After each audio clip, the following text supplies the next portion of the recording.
institution. Well, you know, you better free your mind instead. Hello again. Today we're going to talk about institutions, the underlying determinants of economic growth. What do we mean by institutions? The best way to think about them is rules. Okay, rules that govern human interaction, whether we're looking at formal rules, such as state, federal government laws and regulations, or informal customs, habits, expectations. Things are taboo, things are socially unacceptable. There's many layers of institutions, there are many sources of institutions. Some of them we're aware of, some of them we might not be so aware of. The important thing about institutions, though, related to economics, is that institutions govern incentives. The structure of laws, the structure of rules that govern our interactions with others, determines our incentives to engage in particular kinds of economic activity. Institutions govern incentives. Or we can state this in a slightly different way. We can say if you change the rules, you're going to change the results. You change the rules that govern the economy, you're going to change the expected results that you'll see based on people's actions. Okay? And basically, it comes down to if the incentive structure in an economy rewards people being productive, people being innovative, people applying the scarce land, labor, and capital in the most productive ways, well, then you'll probably have more growth and more prosperity in that economy than if you have incentives that don't reward innovation and work and growth and the development of capital. So it's kind of a simple concept, but all the institutional framework can be very deep and complex. And what we'll do today is look at a whole bunch of different elements of the institutional structure and basically how they operate. And then I'll show you some examples of institutional differences across countries that explain observed differences in economic results. Okay, let's get right into the most important of all institutions, which is property rights. The market economy, sometimes referred to as capitalism, basically is defined as an economy based on individual ownership of the means of production, otherwise known as private property and capital, or you could say resources. Land, natural resources, capital would be things like buildings, equipment, tools, vehicles, factories. Okay, even labor. Because in a truly free market economy, people own themselves. The key thing about property rights and private ownership of the means of production, resources, it means that resource owners have incentives, very strong incentives in a functional market economy to maximize the economic value of the resources. Why? Because resource owners get to keep the profit that accrues from profitable use of the resources. So they have automatic incentives built in to use these resources in the most profitable ways. And therefore, we also have incentives to invest in increasing the long-term value of resources, which we call capital formation. Remember, capital is key. It's capital, baby. Capital is key to growth. Well, capital formation is not going to happen so much unless people have incentives to create capital. And we'll see this happen with physical property, with land. People will improve land. Farmers will increase in the fertility of their soil for a long period of time. We'll see it happen with labor. Workers, people, citizens will educate themselves. That's probably what most of you are all about right now. You're getting some education, you're investing in your human capital. If you didn't get to keep the extra pay you got from being a more skilled, more educated worker, would you make that investment? Well, no, you'd have a much weaker incentive to do that. So individual ownership and then individual reward is what's so crucial towards maximizing the value of resources and creating incentives for capital formation. It all hinges on property rights. So back to the definition of capitalism or the market economy just for a minute. Remember, this is private ownership of the means of production. Most importantly, and this is what the economists have emphasized, without private ownership, forget about the incentives aspect for a moment. Without private ownership, there actually can't even be an economy. There can actually be no markets. There's no trade, no prices, and no markets. No private property, there's no feedback mechanism, and no value creation because entrepreneurs and resource owners don't have any guidance on how to use their resources. This was pointed out probably most famously by the great economist Ludwig von Mises, who was an Austrian economist, and he later taught in New York University. He escaped Europe in 1940 because he was actually chased out by the Nazis. Von Mises criticized socialism, which is the absence of private property, in the early 1900s. And he says economic calculation, which we would call profit and loss accounting, can only take place by means of money prices established in the market for production of goods in a society resting on private property and the means of production. Mises is saying if you don't have private property, you don't have market prices, and therefore you don't have economic calculation. You don't have the profit and loss mechanism giving feedback, giving information, giving motivation to the entrepreneurs. So you're going to be groping in the dark economically without a foundation of private property in the means of production or all resources in the economy. Let's think through this schematically. It starts with trade. Trade is mutually beneficial. Trade makes both parties better off. And when we add in money, now we're just kind of assuming the existence of money. Because we have money prices for all goods. And with money prices for all goods, entrepreneurs can compare the value of the output against the opportunity cost of the inputs, which is known as profit and loss accounting. This is what von Mises referred to there in that quote as economic calculation. You'll notice that is based on having prices for goods. Prices for goods is based on trade. Okay? And with profit and loss, of course, we get the positive feedback of profits, the negative feedback, we get that dual feedback loop, and that is really where growth ultimately will come from. But I want you to notice something very crucial here. We just assume that people have the ability to trade. But what gives you the ability to trade the resources you own? It is the ownership itself. Okay? So we have to actually add one step to this process, something that we took for granted before, but now since we're talking about institutions, we're going to make this explicit. You have to have property rights as the foundation for trade and prices. With no individual ownership, there actually is no trade and there is no prices. Then there is no market process giving the feedback, okay, giving the information and providing the incentives for entrepreneurs to do their thing. And I like to draw them, you might recall, as the eye on the prices, looking for those economic opportunities that are revealed by the price differential between the price of value of the final good and the price or the value opportunity cost of the resource inputs. Now a classic example, and I won't talk much about this because I'm going to have you read an excellent article on this example, but we have an intriguing example, something we call a natural experiment, of two economies that are actually similar in all other respects, similar in their basic endowment of natural and human resources, but made a critical shift of their institutional structure, and we can see the result. Actually, we can literally see the result. We can look at these countries from space and we can see the difference in economic development that the radically different institutional structure brings about. Of course, I'm referring to the difference between North and South Korea. Okay. Now, again, I won't belabor this too much because you'll be reading about it in Professor Van Kott's article, but what is North Korea? North Korea is one of the last remaining pure socialist economies. And socialism basically means, in contradistinction to capitalism, you have government ownership and management of all resources, or most. And okay, so the buildings, the machinery, and the land itself is owned and managed by the government elites, the communist dictators. So we have government ownership / management of, I'll just say, land / capital. Actually, to a large extent, labor as well, because citizens in North Korea do not have the individual freedom to accept or reject jobs, to move about the country, to invest in their own human capital formation.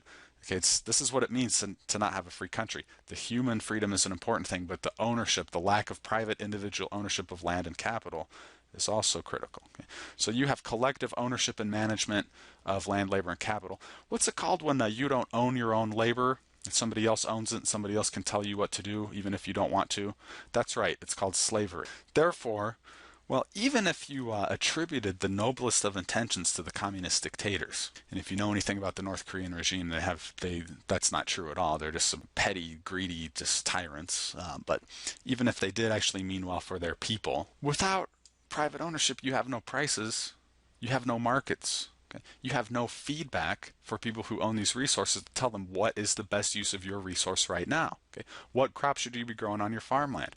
Or should your land even be farmland? Should you build houses on it? Should you build a factory on it? Should you build a highway on it? You have no guidance on those decisions. Or very minimal guidance because you're lacking prices. Whereas in a market economy or a capitalist economy, and this is South Korea, a broadly speaking, a capitalist or market-oriented economy, which means that they generally have private individual ownership of the factors of production. Companies are interested in maximizing profits, and they will follow the price signals. Okay, they will listen to the market and make decisions and change their actions on the basis of what the market tells them. Okay? And that's what generally describes South Korea. Now, there's no perfect capitalist economy, there's no perfect socialist economy, but as far as a natural experiment, this is about as close as you'll ever see, and the results are very striking.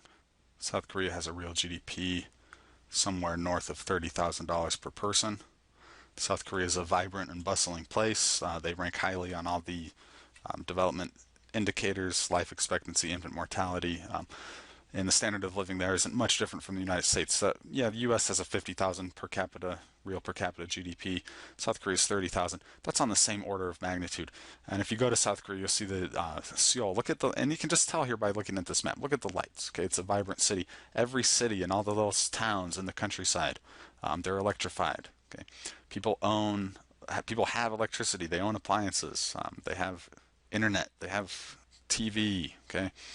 They produce lots of consumer goods and they trade with the entire world. You're probably familiar with some of the South Korean products and South Korean companies, Hyundai, Samsung. Okay, South Korea is actually an industrial giant. Okay, and it's a very successful, very developed economy, high GDP numbers. North Korea, on the other hand, is just a dismal, depressing, just tragedy. It's really an economic tragedy.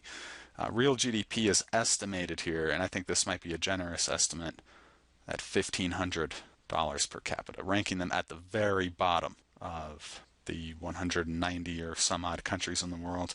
You can see that they don't have electricity except for a tiny speck in their capital city, Pyongyang.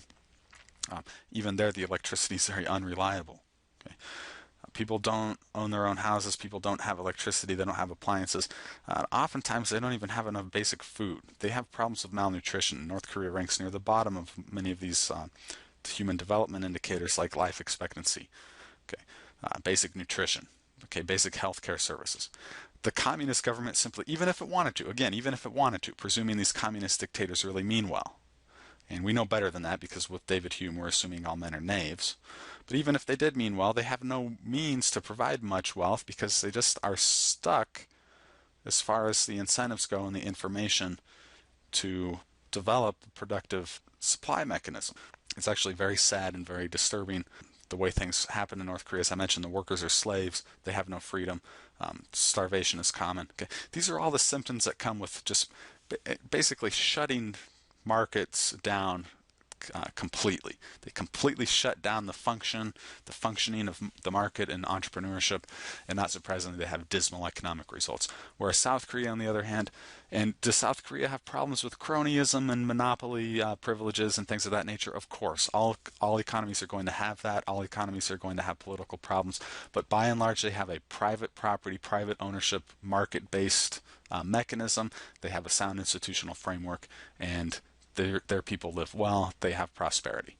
Okay, so that's basically what it boils down to. Now, when I ask you what is the most important institutional difference between these countries, well, it comes back to the defining characteristic of the market economy, which is based on property rights.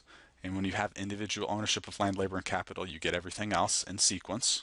Okay? Trade, prices, profit, and loss, and the feedback mechanism. Versus a socialist economy where you outlaw private ownership and therefore you outlaw trade, you outlaw prices, you outlaw profit and loss accounting, you eliminate feedback, and therefore you eliminate growth.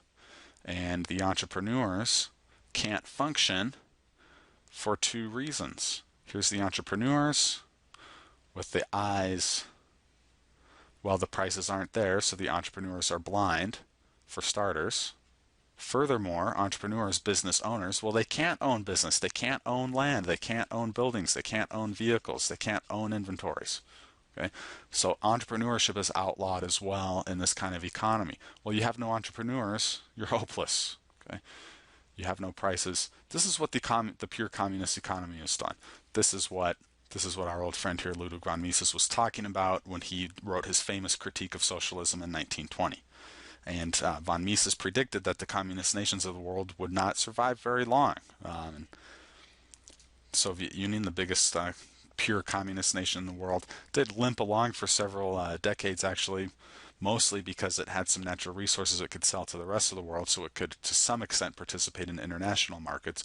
But when the Soviet Union ultimately collapsed by the weight of its own inefficiencies, economists who had been schooled in this line of thinking were not surprised at all. In fact, they were surprised that it took so long for these economies to fail.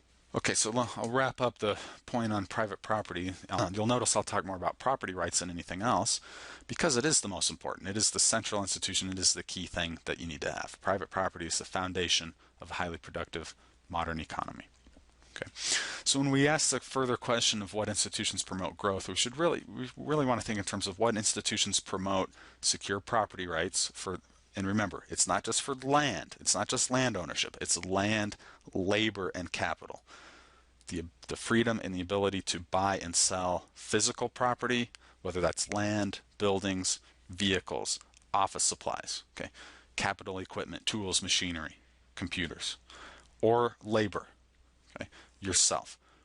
Self-ownership and the freedom of labor to say yes or no to various prospective employment. What institutions promote that?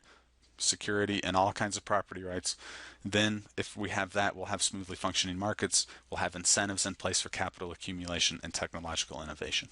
Okay, so to round out our discussion of institutions, we're looking at things that promote secure property rights and therefore sound economic incentives. One of the most important things to look at is to have a functional government. The ultimate function of government in a market economy is to secure property rights, okay, to protect people's person and property against harm by others, and to secure the transfer of property through a legal system. Corruption is very bad for growth. Okay, it's bad in general, but specifically it's bad for economic growth. Why? Well, think about if you have a lot of corrupt officials, and if corrupt officials, most importantly, if corrupt officials can get away with the corruption, things like taking bribes, things like political payoffs, things like being able to buy off the right government officials to quash your competitors, for instance, we'll see that this will naturally stifle entrepreneurship and investment. Corrupt government officials, you're going to think about it in terms of who are they going to go after. They're going to go after the people with money, okay? People with high incomes, people with wealth. In a market economy, who are those people going to be? If you look in the U.S., if you look at statistics in the U.S., it's something around 80% of millionaires are first-generation millionaires. In other words, they didn't inherit their wealth. The vast majority of people who get rich in America, they got it from being entrepreneurs and building up businesses, providing lots of value to other consumers in the economy. Well, government officials want to go after the people with the most money because that's where the money is. If corrupt officials can get away with bribery, get away with accepting bribes, and that becomes a normal practice, not only are they going to chase away the entrepreneurs, because the entrepreneurs will take their money and leave, so to speak, but what we'll call political plunder here will become a path to success rather than work and investment in building businesses and innovating in the marketplace. And if you, in this kind of economy, you'll see that the situation winds up being that the political elites, okay, the people with the political power have all the wealth. The total wealth is going to be very low, and the political elites are going to have all of it. And would-be entrepreneurs either can't get started, or if they can get a start at all, they will quickly want to leave. They want to take their capital and leave for an economy that will respect their property and treat them better. For an economy like the United States, for instance. The United States has attracted entrepreneurs from all over the world for that very reason, that our government tends to function relatively well in terms of protecting, recognizing property rights, enforcing contracts, and generally being guided by the rule of law rather than the rule of individual political elites. Now, I know a lot of you are thinking, oh, Professor Watts, you're crazy. Our government is totally corrupt. There's all kinds of terrible politicians doing terrible things left and right. Well, yeah, all governments are corrupt. David Hume's concept that assume all men are knaves kind of implies that all people are corrupt at some level. But the question is not, are people corrupt? The question is, can you get away with it? Is it common? Okay, is it more common or is it more rare? I would suggest to you that in the U.S., corruption, getting away with it, is more rare. Politicians all might be at heart liars and thieves, but the fact is it's tougher to get away with it, so we can minimize the effect of corruption in the U.S. Here's one of my favorite examples. I don't know if you remember this guy, Blago, former governor of Illinois here, who had a very famous corruption case wherein he tried to sell off the Senate seat that was vacated by Senator Obama when he became President Obama in 2009. And Blagojevich had the privilege as governor of appointing an interim senator, and he said, well, I'm going to get my money's worth for that. Well, he got caught. He's in jail now. I would suggest to you that in America, corruption is quite a bit harder to get away with than in other countries. Now, we can empirically actually illustrate this by looking at countries' rankings on a corruption index. Okay? And the corruption index takes a lot of different factors into account. It takes the incidence of bribery into account and other things like that. And the higher your score on the index, the more corrupt you are. The lower your score, it goes from minus 2.5 to positive 2.5. Okay, the lower the score, the less corrupt you are. Okay, well, look, the U.S. ranking up here with in the group of the least corrupt countries. We've got some bad apples here and there. We tend to prune them out. We've got something going on in our institutional and cultural DNA, I would suggest, wherein we can limit the effects of bad apples and we can limit corruption. And compare that to our GDP per capita, you can see the correlation is very strong. Lower corruption places have high GDP per capita, which means they've had economic growth at work for a long period of time. The more corrupt places in the world, corruption reigns supreme here, and not surprisingly, their GDP per capita is down here at a very abysmal level. So we have functional government up here, and down here we have dysfunctional governments. So you want to have a functional government, and the main function is to secure property. Another aspect of this is you want political stability. An unstable political environment creates uncertainty. Uncertainty as to your ability as an entrepreneur, as a resource owner, to over the long run from investing in capital. If you're uncertain if a different regime, for instance, takes over and they decide to expropriate the capitalists, well, are you going to make an investment in a factory or an oil refinery? Are you going to improve your land? Are you going to make an investment that pays off over a 10 or 20 or 50-year span if you're not sure who's going to be in power next year? And if it's the other tribe that you're not a member of and they're going to kill you and steal your property, are you going to make those investments? No. Okay. But if you know that whoever is in power, they can't just take your property, if you know that power can be transitioned peacefully and your property will remain secure, then you can undertake those investments. Well, this is one of the things the U.S. really has going for us. Okay. War, revolution, political unrest is very uncommon. Now there's occasional riot, there's a frequent protests. Generally, property rights remain secure, and when we have a transfer of power from one political party to another, it's done remarkably peacefully at every election, and property remains generally secure. In fact, I would suggest that we have a sign at the border when you drive into the U.S. It says, "Welcome to the U.S. 150 years without a civil war." Hey, that's a pretty impressive track record, especially when you compare it to other parts of the world that are in constant turmoil, and consequently there's very little investment happening in these countries. One more thing we will look at, it's kind of an aspect of this fundamental role of having this functional government protecting property rights, is a dependable legal system. The legal system really is what I would call the locus. It's the place where property rights are defined and enforced and recognized in the economy. And you have to have a functional legal system to have security of property. So ultimately, who defends you against invasion or appropriation of your property? Well, it's the police, it's the courts. Okay? If you violate my property, if you steal my car, if you try to steal my car, or if you try to break into my house, I'm a big believer in do-it-yourself, so I might not even need to resort to the legal system. In fact, I have a sign out in my garage.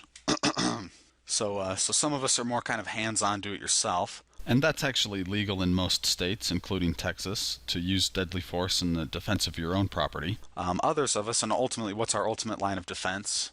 Well, it's to call the police and to say, hey, somebody's trying to steal my stuff, someone's violating my property, come get them. Okay? And the police will come get them, we'll take them to court, we'll have the hearing, and if we find them guilty of violating your property, they're either going to be forced to pay you back, they might go to jail if they're deemed to be dangerous. So the legal system is critical there because it's kind of the last line of defense. To secure property, to transfer property. When we sell property, it's recorded in the county courthouse, and that's a reliable mechanism. Everybody knows who owns what, who owes what. It's actually probably one of the best features of the U.S. legal system relative to the rest of the world is our titling and recording system of property. And enforcement of contracts like financing contracts to borrow money and pay it back over time.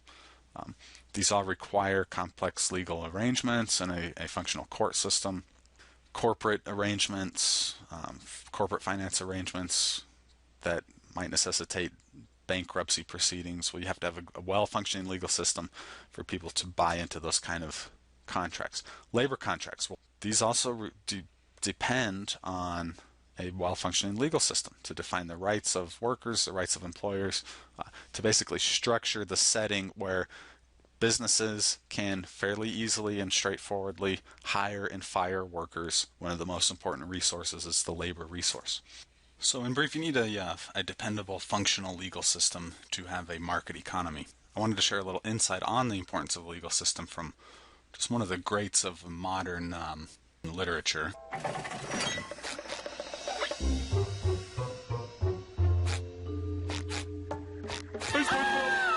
Hey, cool glasses. Can I try them on? Oh, SpongeBob, your eye. It's all black and swollen. How'd you mess your eye up, SpongeBob?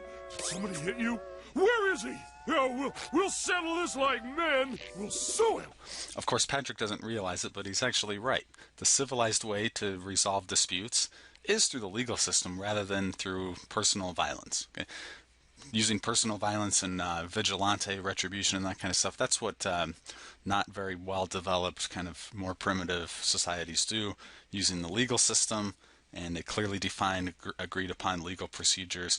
That's what civilized economies do, and that contributes to the security of property, that contributes to an overall environment of peaceful interaction, and that contributes to a positive environment for economic growth, for capital formation, for innovation. Okay, finally, let's wrap up our brief discussion here kind of on an institutional overview by thinking about competitive and open markets. Remember from the bread factory, probably the most important thing you learn there, in long-run equilibrium, competitive markets, economic profit equals zero. The real-world implication of this is that profits tend to be competed away. And let me just remind you briefly by going back to the cost curves concept. Here's your average total cost, and you might remember your marginal cost curve intersects your average cost curve at its minimum. Okay? And that means we have total market efficiency. Also, the average cost curve and marginal cost curve are going to be driven down through competitive forces until where the minimum average total cost is just equal to price. So we have profit equals zero in competitive long-run equilibrium, and cost equals price. Okay. What are the implications of this? And if you don't remember why, well, just remember that if the price of this good was up here, producers produce where marginal cost equals price, where marginal revenue equals price in this kind of market setting, that means there's profit. That means there's this much profit for producers. If there's profit being earned by some firms in this industry, other entrepreneurs are going to step into this industry, and what are they going to do? Well, the entry of new suppliers pushes the cost curves down, and we'll eventually see the price competed back down to where it's just equal to cost, which is a condition of long-run equilibrium. Okay? So profits get competed away. Also of equal importance is that cost equals price, which means we have the most efficient provision of this good possible. We've minimized the cost, in other words. What that means is all surplus is consumer surplus. And I don't know about you, but that makes me pretty happy because I'm a consumer, you're a consumer, heck, we're all consumers. So we should be really thrilled at this aspect of market competition. All surplus goes to the consumers in competitive situation. The key word here is competition. And what does that mean? That means, well, there's no legal barriers to entry for any resources, land, labor, and capital to enter into the production of any goods. In other words, there's no legalized monopolies in the economy. Now, we do have some monopolies in our economy, but relative to the rest of the world, we do tend to minimize monopoly or non-competitive market conditions. Poor economies, on the other hand, a lot of them tend to be dominated by monopolies or lack of market access for potential entrepreneurs. To sum up, institutions matter. Institutions govern the incentives facing entrepreneurs. Okay. Property rights is the most important. It's the core institutional structure in the economy. Without property rights, individual ownership, you basically have no markets, you have no feedback, you have no guidance for entrepreneurs and resource owners. With secure property rights, which also entails an honest government, minimizing corruption, and a functional legal system, and a stable political environment and competitive markets. With all of those elements more or less in place, you have some basic environment in which entrepreneurs can thrive, The property is secure. They have incentives to invest in capital. They have incentives to engage in reliable dealings over the long run. And you're going to see economic growth generated as a result of that.